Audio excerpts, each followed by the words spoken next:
ఇబ్బందులు ఉంటాయా లేకపోతే ఫ్యూచర్ లో ఎప్పుడు అదే లీగల్ గా వెళ్ళాలండి. నరకం అండి అమెరికాలో. లీగల్ గానే వెళ్తారు. వెళ్లే వాళ్ళకి ఇప్పుడు వాళ్ళు ఏమంటున్నారు, H1B టైట్ చేస్తున్నారు. సో ఈ రకరకాల నాకు అసలు తెలీదు. యష్ గారు అన్నారు ఇందాక executive order H1B lotteries cancel చేశారు. నాకు నేను కనిపించలేదు, నేను ఎత్తికినా కూడా నాకు కనిపించలేదు. బట్ చేస్తే it is an excellent decision. అప్పుడు ఏమవుద్ది అంటే కంప్లీట్ టాలెంట్ కే ఛాన్స్ ఉంటుంది అక్కడ. ఎగ్జాక్ట్లీ మంచిదే కదా అది. ఇప్పుడు మీకు ఒకడు మంచి యూనివర్సిటీలో చదివినోడికి ఊరి మూల ఎక్కడో ఉన్న ఇంజనీరింగ్ కాలేజీలో ఇద్దరు ఒకటే అయితే ఎట్లా? ఓకే. అప్పుడు ఏమవుద్ది అంటే టెస్లాలు, మైక్రోసాఫ్ట్లు, గూగుల్, యాపిల్, అమెజాన్ ఇట్లాంటి కంపెనీలకు అన్ని వాళ్ళు ఎక్కువగా హైర్ చేసుకోవడానికి టాలెంట్ బేస్డ్ ఇమిగ్రేషన్ ఉంటుంది. ప్లస్ కాన్సులేట్ లో మోర్ ఫిల్టరేషన్ ఉంటుంది. కాన్సులేట్ ఇప్పుడు నేను 93లో వెళ్ళినప్పుడు కాన్సులేట్ యూస్ టు ఫిల్టర్. వీడు ఏ కాలేజ్కి వెళ్తున్నాడు, వీడికి మార్కులు ఎన్ని వచ్చాయి, వీడికి జిఆర్ఈ ఎంత వచ్చింది, టోఫెల్ ఎంత వచ్చింది, వాడేవాడు. దాని ఆధారంగా ఇచ్చేవాళ్ళు. వీసా అదే సిస్టమ్ వచ్చింది. ఏం కొంపలే మునగలేదు, అందరికీ వస్తాయి. But talent is good, talent is not bad. Okay. So apart from it ఇది కాకుండా ఇంకా అదర్ డెసిషన్స్ ఇప్పుడు పౌరసత్వ హక్కు, మనకి అడ్మినిస్ట్రేషన్ మీద ఉండే ఇంపాక్ట్, వాళ్ళు ఏమంటున్నారు మ్యానుఫ్యాక్చరింగ్ లో చైనాని టార్గెట్ చేసే విధంగా ఉంటున్నాయి కొన్ని నిర్ణయాలు. సో అది మన రష్యా క్విక్లీ మన టైం సమయాభావం ఉంది కాబట్టి దానికి ఎక్కువ ఇమిగ్రేషన్ మీద వెచ్చించాం. న్యాచురల్ బర్త్ అండి, అమెరికాలో ఎవరు పుట్టినా కూడా ఇప్పుడు సిటిజన్షిప్ వస్తుంది వాళ్ళకి. ఇల్లీగల్ అయినా లీగల్ అయినా ఎవరున్నా సరే. అయితే అమెండ్మెంట్ 14 మీరు మాట్లాడారు బిగినింగ్ లో. అమెండ్మెంట్ 14 లో దెర్ ఇస్ వన్ లైన్ అండి, చిన్న 4 పదాలు, subject to jurisdiction thereof అని ఉంది. ఏది? Citizenship by birth subject to jurisdiction thereof. ఆ 4 లైన్ల మీద ఈ రోజు అమెరికాలో అక్కడ పుట్టిన వాళ్ళకి సిటిజన్షిప్ వస్తుందా రాదా, ఏది ఇమిగ్రెంట్ పిల్లలకు వస్తుందా రాదా అనేది నిర్ణయం అవుతుంది. ఈ నిర్ణయం కేవలం సుప్రీంకోర్టు మాత్రం తీసుకోగలదు. యష్ గారు చెప్పారు నేను 8 రాష్ట్రాలు అనుకున్నాను, ఆయన 22 రాష్ట్రాలు ఆల్రెడీ సుప్రీంకోర్టుకి వెళ్ళాయి. ఇది ట్రంప్ ఎగ్జిక్యూటివ్ ఆర్డర్ ఇచ్చిన క్షణమే తెలుసు అందరికి that this will go to supreme court. It will be decided in supreme court. ఎందుకంటే రాజ్యాంగ సవరణ ఆల్రెడీ జరిగింది. ఇంకొక రాజ్యాంగ సవరణ ఈ రోజు అమెరికాలో చేయడం అనేది దాదాపు అసాధ్యం. ఆ subject to jurisdiction thereof అంటే అమెరికాలో కాంగ్రెస్ కి ఇది ఈ చట్టం ఏది ఇల్లీగల్ ఇమిగ్రెంట్స్ కానీ ఈ H1B మీద ఉన్న వాళ్ళు కానీ వాళ్ళ పిల్లలకి సిటిజన్షిప్ ఇవ్వచ్చా ఇవ్వకూడదా అన్న హక్కు ఉందా లేదా అనేది తేల్చాలి సుప్రీంకోర్టు. సుప్రీంకోర్టు ఇవాళ 9 మంది జస్టిసెస్ లో 6 రిపబ్లికన్లు, 3 డెమోక్రాట్లు. So they are very favourable to Trump. కాబట్టి చాలా జాగ్రత్తగా చూడాలి ఏమవుతుంది అనేది.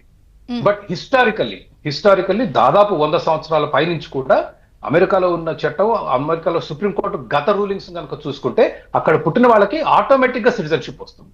మా పిల్లలు కూడా అట్లే వచ్చింది. కాబట్టి so but we have to wait, ఎందుకంటే supreme court is more in favour of Trump. Generally ఈ రోజు ఆ దేశంలో ఉన్న వాతావరణం ఎట్లా ఉందంటే కాస్త ఇల్లీగల్ ఇమిగ్రేషన్ కి వీటికి వ్యతిరేకంగా ఉంది. ప్రపంచవ్యాప్తంగా కూడా వెస్టర్న్ కంట్రీస్ లో, కెనడాలో కూడా అట్లాగే ఉంది. సో కాబట్టి we cannot rule it out, we have to wait and see. Tariffs విషయంలో అండి, tariffs is again is very bad for the United States. However what Trump is saying is మేము ఎగుమతి చేస్తే మీరు టారిఫ్స్ వేస్తారు, కానీ మీ దేశం నుంచి మేము ఎందుకు టారిఫ్స్ వేయకూడదు అన్నది వాదన. So what is saying is భారతదేశం కానీ చైనా కానీ ఇంకొకరు కానీ మీరు కూడా ఎత్తేయండి, మీ దిగుమతుల మీద మీరు ఆంక్షలు ఎత్తేస్తే మా దిగుమతుల మీద మేము ఆంక్షలు ఎత్తేస్తాం అంటాడు. ఇఫ్ ట్రంప్ సక్సీడ్స్, నేను I'm a free trade proponent, I'm very in favour of free trade, free markets, capitalist నేను. ట్రంప్ కనుక ఈ ఒత్తిడి ఏదైతే తీసుకొస్తున్నాడో ప్రపంచ దేశాల మీద, ఏది దిగుమతుల మీద ఆంక్షలు ఎత్తాలనే ఒత్తిడి, అది గనక అతను సఫలీకృతం అయితే మొత్తం ప్రపంచానికే చాలా మంచి చేసిన వాడు అవుతాడు.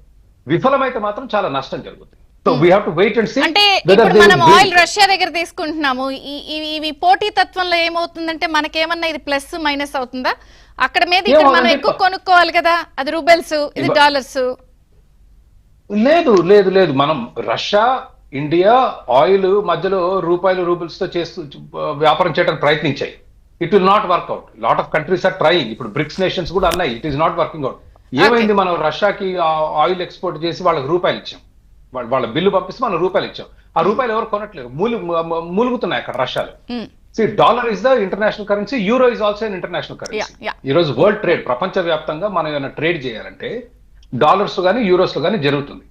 And that is another thing, Trump is threatening BRICS nations కి, మీకు 100% మీ దిగుమతుల మీద డ్యూటీలు వేస్తాను మీరు డాలర్ వాడకపోతే. అది దుర్మార్గం అసలు, అదేం బెదిరింపు.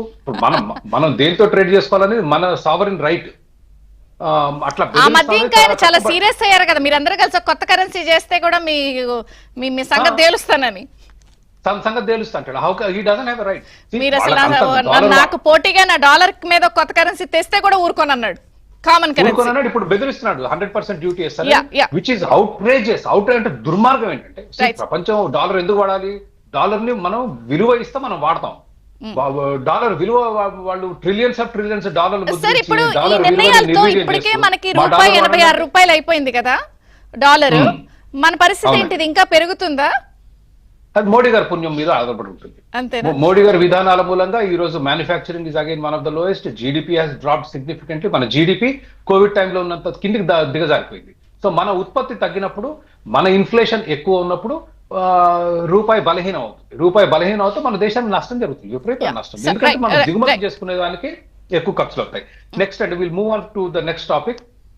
ఇంటర్నేషనల్ రిలేషన్స్ లో ట్రంప్ అధ్యక్షుడు కాకముందే he has warned Israel and Palestine, నేను అధ్యక్ష పదవి ప్రమాణ స్వీకారం చేసే లోపు మీరు గనక ఒప్పందం చేసుకోకపోతే ఖబర్దార్ అన్నాడండి. అనగానే ఒప్పందం చేస్తున్నారండి. It is a beautiful thing. That is the power of the American president. So whether it is right or not, they have reached, I think Israel cabinet is about to ratify or whatever it is, but they have made significant progress. Ade vidhanga he is also trying to, Trump is known to